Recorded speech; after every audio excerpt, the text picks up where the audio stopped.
Trending KBR Pagi, siaran pagi radio paling update. Hai, ketemu lagi di What's Trending, masih bareng saya, Eva Tarigans. Operasional 3 perusahaan biang polusi Jakarta di-stop. What's next? Itu yang bakal kita obrolin hari ini. Ada kabar nih, buat warga Jakarta yang kesehariannya menghirup udara berpolusi. Kementerian Lingkungan Hidup dan Kehutanan KLHK baru-baru ini menyetop kegiatan operasional 3 perusahaan yang mencemari udara di wilayah Jakarta dan sekitarnya. Direktur Jenderal Penegakan Hukum KLHK Rasio Ridosani mengatakan, penghentian operasional 3 perusahaan ini menunjukkan komitmen KLHK untuk memberikan hukuman berat bagi para pencemar.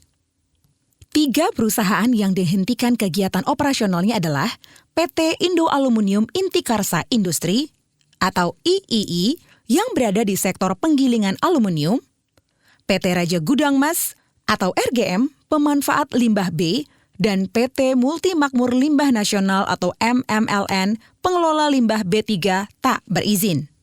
Rasio menambahkan sejak awal 2024, Gakum KLHK melakukan pengawasan terhadap 8 perusahaan yang diduga menurunkan kualitas udara Jabodetabek. Selain ketiga perusahaan tersebut, ada 5 perusahaan lainnya yang saat ini juga tengah diawasi oleh KLHK. Rasio Ridosani mengingatkan bahwa penghentian ketiga usaha atau kegiatan tersebut harus menjadi pembelajaran bagi perusahaan-perusahaan lainnya agar mengelola lingkungan dengan serius. Jadi gimana nih guys, puas nggak sih dengan langkah ini? Atau menurut Anda masih belum cukup juga? Kita akan bahas ini, tapi kita dengarkan dulu ya komen netizen plus 62 berikut ini.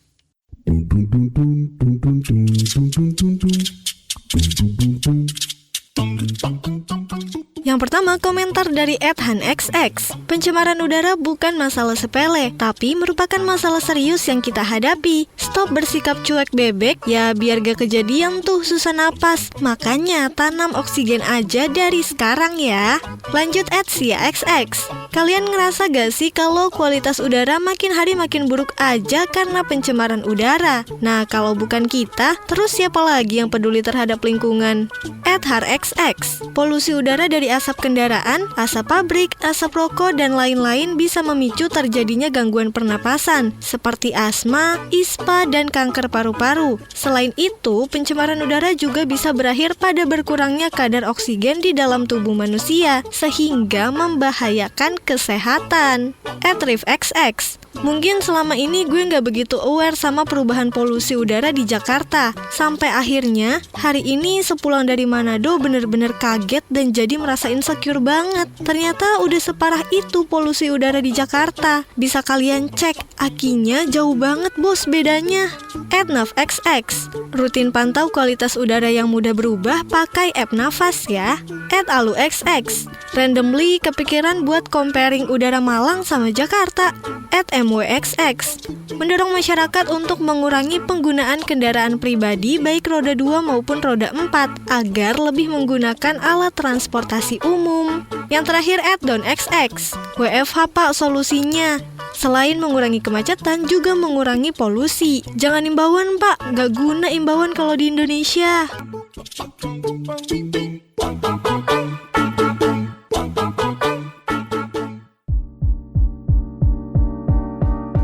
Direktur Jenderal Penegakan Hukum Kementerian Lingkungan Hidup dan Kehutanan Republik Indonesia (KLHK), Rasio Ridosani menyebutkan penyebab penurunan kualitas udara di Jakarta. Apa saja sih? Berikut penuturannya. Sejak tahun 2023 kami terus bekerja untuk memastikan kualitas udara di Jabodetabek ini membaik. Berbagai macam langkah kerja yang sudah dilakukan. Pertama adalah kita mengidentifikasi sumber-sumber pencemar wilayah udara dalam wilayah Jabodetabek. Kemudian kita lakukan juga pengawasan emisi gas buang kendaraan bermotor, pengawasan terhadap kepatuhan atau ketaatan perusahaan untuk modifikasi cuaca, dan juga upaya untuk peningkatkan kualitas udara dan menurunkan emisi ini, serta juga kita melakukan juga upaya-upaya untuk pengurangan pencemaran melalui penanaman pohon. Itu langkah-langkah dilakukan oleh Satgas sejak tahun 2023. Langkah ini terus dilakukan. Memang saat ini menghadapi suatu situasi di mana memasuki musim kemarau, ya, terindikasi terjadinya penurunan kualitas udara di wilayah Jabodetabek. Ya, kita sudah memasang seluruh Indonesia peralatan otomatis ya, EKMS Air Quality Monitoring System di seluruh Indonesia. Termasuk di Jabodetabek ini ada kurang lebih 16 yang kita lakukan pemasangan. Ya, kita bisa melihat memang terjadi penurunan kualitas udara pada tahun 2023. Ya. Penurunan ini kemudian kita lakukan, langkah kemarin kan banyak kita lakukan operasi-operasi, mulai dari identifikasi sumber, kemudian uji emisi, pengendalian kendaraan bermotor, dan juga kita lakukan penegakan hukum, termasuk juga kita lakukan kegiatan-kegiatan modifikasi cuaca dengan penanaman pohon. Memang kita bisa melihat ya, pada tahun 2023 kita melakukan kurang lebih pengawasan di 63 kegiatan, ya kita lakukan juga penghentian pada 29 kegiatan dan juga kita berikan sanksi.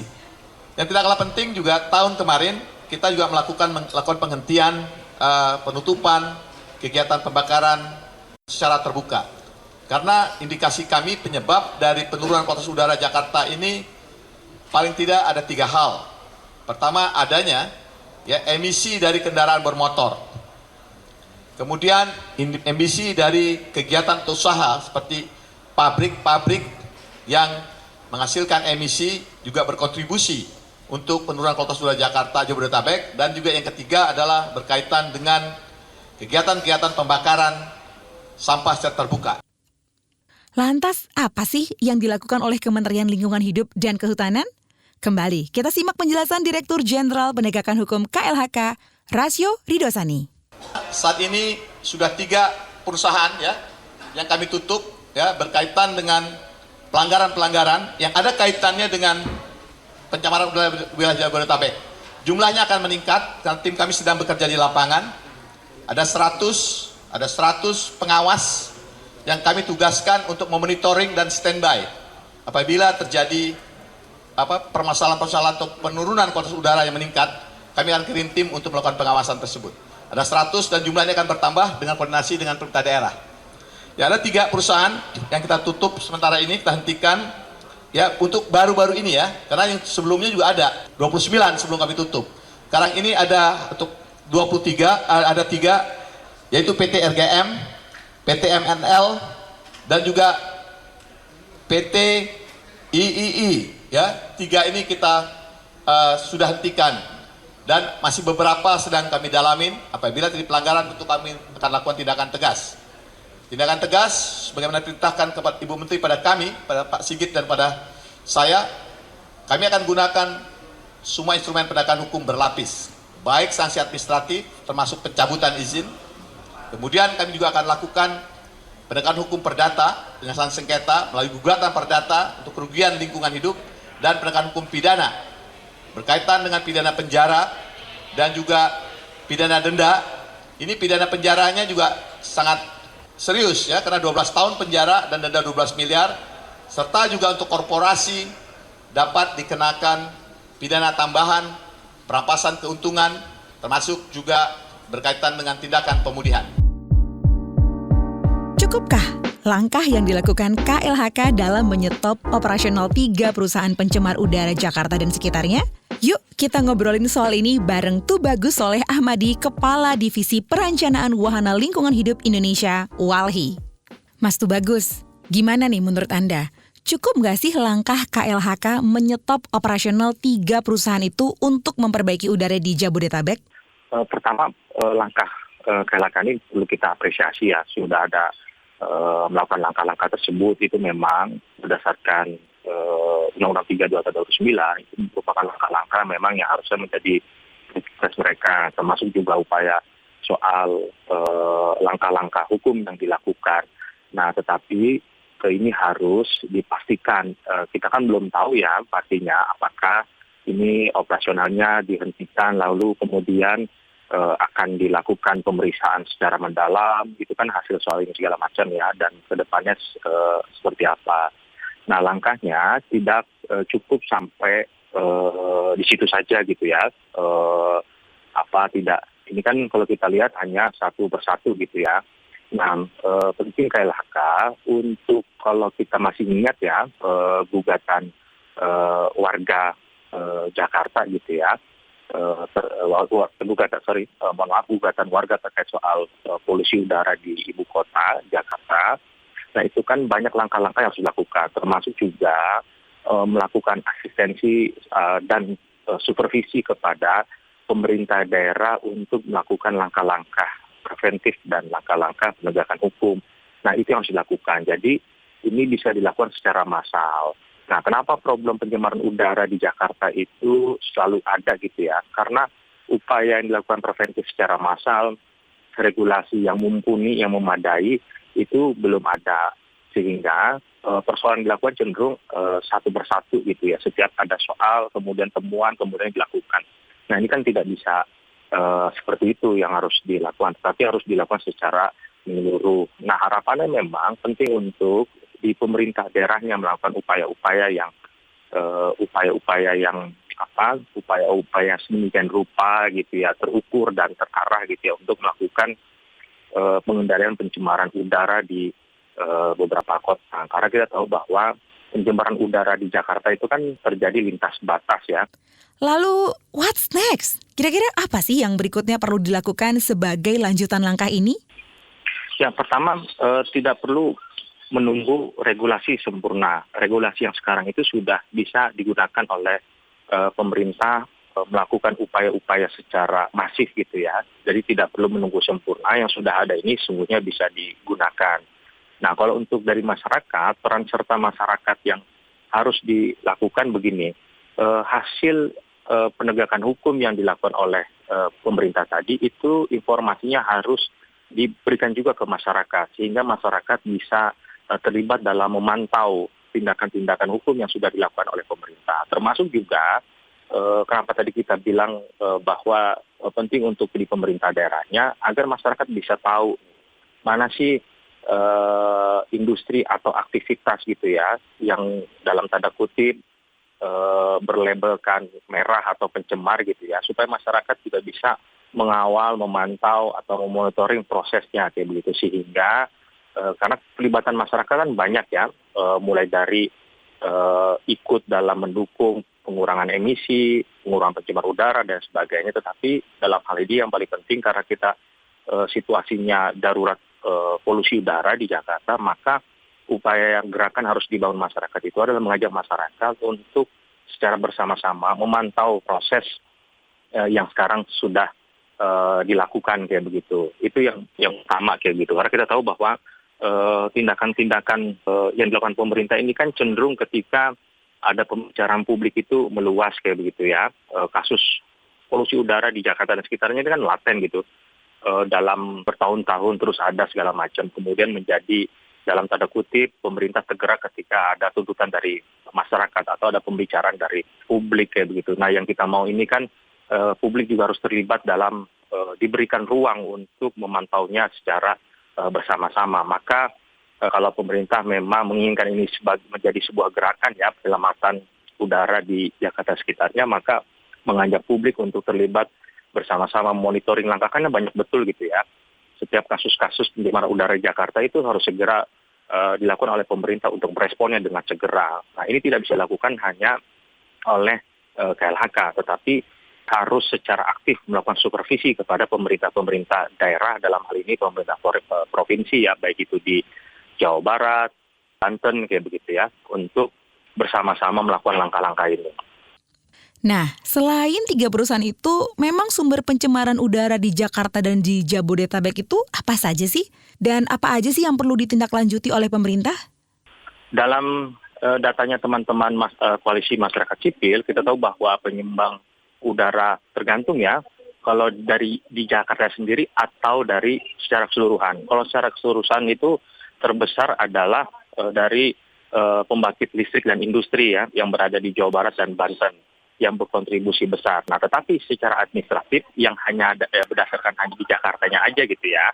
Kalau dari Jakarta terbesar itu berasal dari transportasi gitu ya. Jadi ada dua sumber pencemar yang membutuhkan perlakuannya berbeda gitu ya, secara khusus gitu ya. Dari Jakarta sendiri itu berasal dari transportasi sebagian besar, Dan kalau secara keseluruhan itu berasal dari industri dan pembangkit listrik, terutama PLTU gitu yang menggunakan bahan bakar fosil, dalam hal ini batu bara, itu menjadi penyumbang yang terbesar dan berdampak signifikan pada kesehatan masyarakat.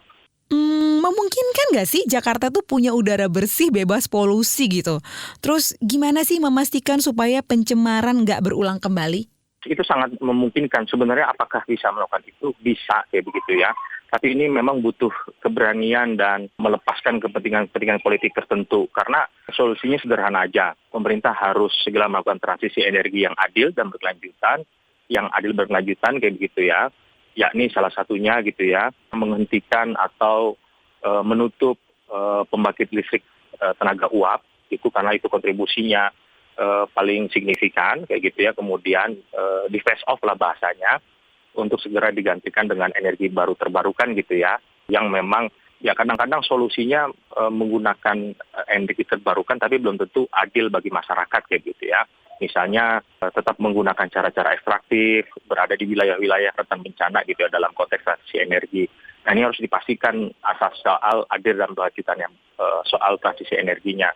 Tapi yang paling penting PLTU harus ditutup oleh pemerintah, kemudian ditransisikan dengan energi baru terbarukan. Nah, yang kedua, memperbaiki kualitas transportasi publik di Jakarta. Bukan hanya di Jakarta, tetapi di wilayah sekitar Jakarta juga. Ini penting karena Jakarta kan wilayah komuter gitu ya, yang dia memiliki hubungan masyarakatnya di sekitar Jakarta. Sehingga penting untuk transportasi publik yang relatif atau mudah dijangkau oleh masyarakat. Ini yang seharusnya diutamakan oleh pemerintah. Arah transisi energinya ini harus diutamakan untuk kepentingan massal atau kepentingan publik. Baik, terima kasih Mas Tubagus Soleh Ahmadi, Kepala Divisi Perencanaan Walhi.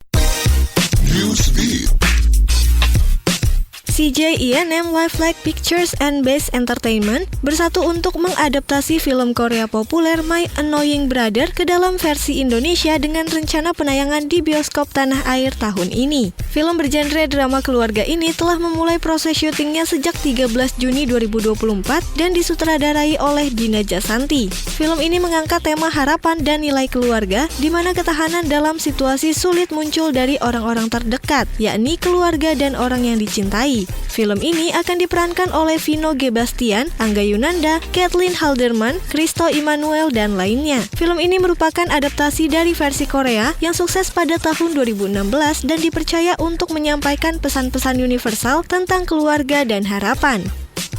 Bank Dunia telah menyetujui proyek baru yang akan memberikan manfaat signifikan bagi lebih dari 113.000 orang di Kamboja melalui infrastruktur pasokan air yang lebih baik. Bank Dunia menyatakan bahwa proyek ini bertujuan untuk meningkatkan keamanan air, produktivitas pertanian, dan ketahanan terhadap resiko iklim di negara tersebut. Proyek ini didanai oleh kredit sebesar 145 juta dolar Amerika Serikat, sekitar 2,3 triliun rupiah dari Asosiasi Pembangunan Internasional Bank Dunia. Mariam Salim, manajer negara Bank Dunia untuk Kamboja, mengatakan bahwa investasi ini akan membantu Kamboja mencapai ketahanan air yang berkelanjutan dan meningkatkan produktivitas pertanian. Proyek ini dilaksanakan selama 5 tahun oleh Kementerian Sumber Daya Air dan Meteorologi serta Kementerian Pertanian, Kehutanan, dan Perikanan Kamboja.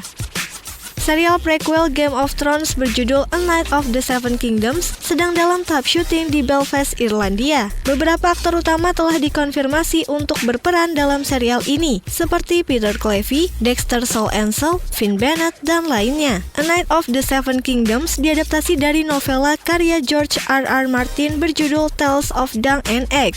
Serial ini berlatar 100 tahun sebelum peristiwa utama yang terjadi dalam Game of Thrones. Meskipun proses syuting sedang berlangsung, belum ada kepastian dari HBO mengenai jadwal resmi penayangan A Night of the Seven Kingdoms. Di akhir perjumpaan kita, saya mau mengajak Anda menyimak rangkuman berita daerah pilihan dalam WhatsApp Indonesia berikut ini.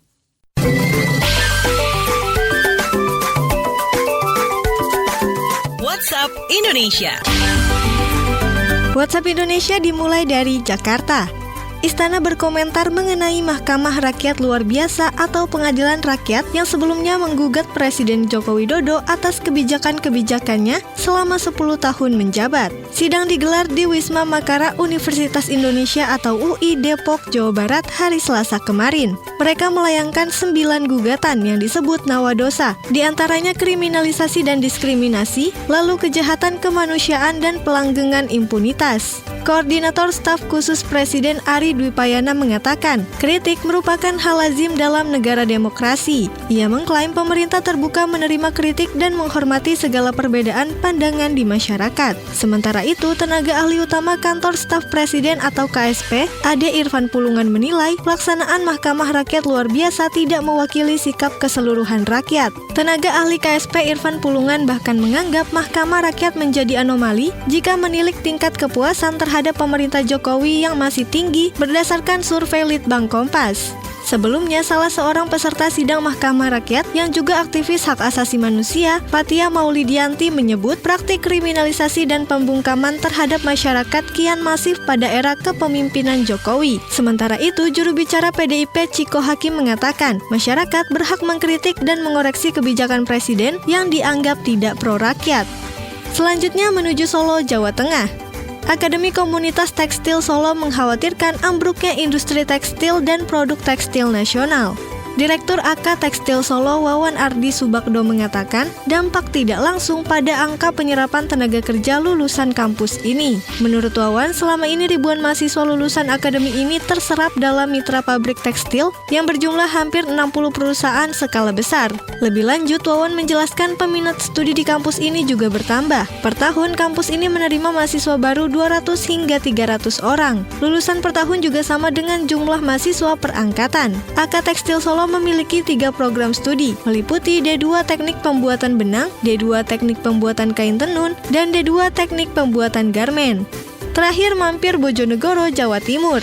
Badan Pengurus Cabang BPC Himpunan Pengusaha Muda Indonesia HIPMI Kabupaten Bojonegoro berupaya meningkatkan ekonomi kreatif di daerahnya. Ketua BPC HIPMI Bojonegoro, M. Solihuddin Zuhdi mengatakan, setelah pelantikan, pihaknya akan menggelar konsolidasi internal pengurus yang akan dihadiri 30 pengurus. BPC HIPMI Bojonegoro juga mendorong anggota untuk menciptakan peluang baru yang bisa dikolaborasikan. Kata dia, anggota HIPMI Bojonegoro yang baru banyak yang berkecimpung di bidang retail dan ekonomi kreatif, diantaranya kerajinan gerabah dari Malo, fried chicken, frozen food, sate gulai BMW, poultry pet shop, kerajinan kayu dari Kasiman, percetakan, peternakan, wisata seniman, dan bahkan wisata Texas Van Java dari Wonokolo. Demikian WhatsApp Indonesia hari ini. Terima kasih ya sudah mendengarkan What's Trending. Jangan lupa terus dengerin podcast What's Trending di kbrprime.id dan aplikasi mendengarkan podcast lainnya. Eva Tarigan pamit, stay safe and happy. Bye-bye. What's Trending KBR Pagi, siaran pagi radio paling update.